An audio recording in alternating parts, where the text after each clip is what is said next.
जय जवाहर संगवारी मन। बासी खाए के थोड़े अलग मजा होता है। बासी खाए बा कच्चा मिर्चाऊ भुंजे हुए टमाटर ला चटनी खाए थोड़े अलग बात तो सही है। देख बासी है ना छत्तीसगढ़ की फेमस है।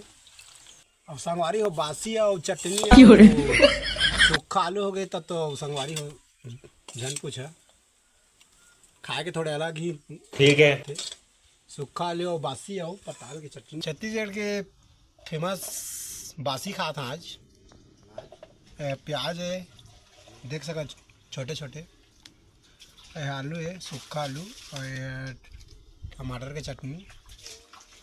और कैसे कर है गरीब आदमी खाला खा बासी पर से करके काम। अबे साले छत्तीसगढ़ की संगवारी हो बड़े बासी खाए के मजा।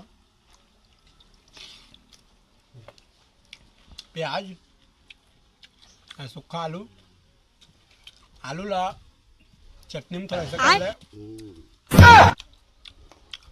संगवारी हो। आप मन बता बासी खाता है नहीं कमेंट में। तो मिलते हैं अगले ब्लॉग में। अब तक के लिए बाय बाय। जय जवाहर जय छत्तीसगढ़। Bye bye.